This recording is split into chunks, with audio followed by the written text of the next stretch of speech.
మధ్యతరగతి కుటుంబాలు, విశ్రాంత ఉద్యోగులే లక్ష్యంగా స్టాక్ మార్కెట్లో అధిక లాభాలంటూ మోసాలకు పాల్పడిన నిందితుల్ని సైబరాబాద్ ఆర్థిక నేర విభాగం పోలీసులు అరెస్ట్ చేశారు.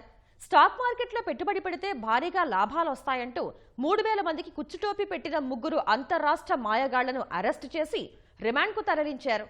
కృత్రిమ మేధా సాయంతో అమాయకుల నుంచి 850 కోట్ల రూపాయలు వసూలు చేసినట్లు గుర్తించారు.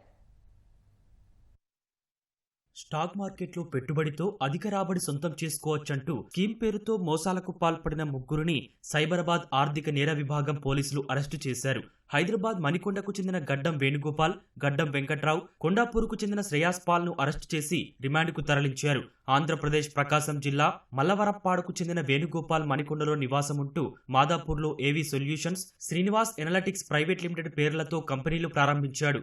దేశవ్యాప్తంగా ప్రధాన నగరాల్లో 20 మందికి పైగా కన్సల్టెన్స్ ఏజెంట్లను నియమించాడు. టెక్నికల్ డెవలపర్స్, వెబ్సైట్ అడ్మినిస్ట్రేటర్స్ ను ఏర్పాటు చేసుకున్నాడు. పలు కంపెనీల పేర్లతో నకిలీ సైట్లను తయారు చేశాడు. సాంకేతిక పరిజ్ఞానం సాయంతో రోజు ఏ స్టాక్స్ పెరుగుతాయనేది పసిగొట్టొచ్చని, బ్యాంకులను మించిన రాబడి సొంతం చేసుకోవచ్చంటూ అమాయకులను నమ్మించాడు. తెలుగు రాష్ట్రాల్లో ప్రజలను ఆకర్షించడానికి పలు సమావేశాలు నిర్వహించాడు. ఎక్కడికెళ్లినా హంగు ఆర్భాటాలతో హల్చల్ చేస్తూ సామాన్యులను నమ్మించాడు.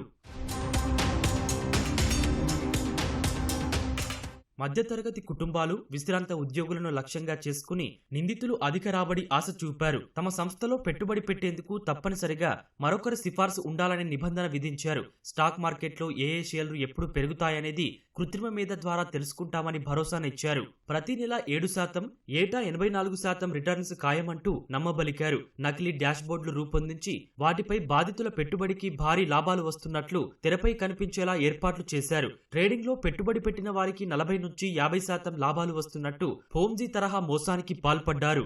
బాధితుల నుంచి సేకరించిన డబ్బును 21 మ్యూల్ బ్యాంక్ ఖాతాల్లోకి మళ్లించారు. సాంకేతిక పరిజ్ఞానంతో ఆ సొమ్మంతా స్టాక్ మార్కెట్లోనే ఉన్నట్లు చూపారు. సేకరించిన డిపాజిట్లను స్థిరాస్తి వ్యాపారం, బంగారం, ఖరీదైన వాహనాలు కొనుగోలు చేశారు.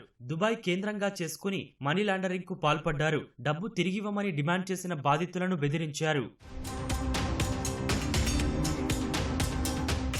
ఓ ప్రైవేటు ఉద్యోగి వారి మాటలు నమ్మి 23 లక్షలు స్టాక్స్ లో పెట్టుబడి పెట్టారు. నెలలు గడుస్తున్నా పెట్టిన పెట్టుబడి అసలు లాభం తిరిగి ఇవ్వకపోవడంతో సైబరాబాద్ ఆర్థిక నేర విభాగంలో ఫిర్యాదు చేశారు. కేసు నమోదు చేసి దర్యాప్తు చేపట్టిన పోలీసులు 2022-25 మధ్య నకిలీ కంపెనీలు ఏఐ సాయంతో దేశవ్యాప్తంగా 3164 మందిని మోసగించినట్లు గుర్తించారు.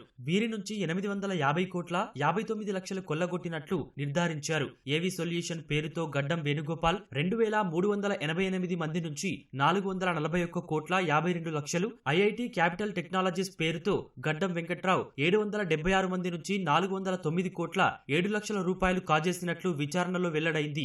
దీంతో పోలీసులు వేణుగోపాల్, శ్రేయాస్ పాల్ ను అరెస్టు చేశారు. నిందితుల నుంచి 2 ఖరీదైన కార్లు, 11 ల్యాప్టాప్లు, 3 మొబైల్ ఫోన్లు, 3164 మంది బాధితుల డేటా, 14 చెక్ పుస్తకాలు, 30 ప్రామిసరీ నోట్లు, ప్రాపర్టీ పేపర్స్, కంపెనీ సీల్స్, బినామీ పేర్లతో మణికొండ, హ్యాపీ హోమ్స్ ఫ్లాట్లను స్వాధీనం చేసుకున్నారు.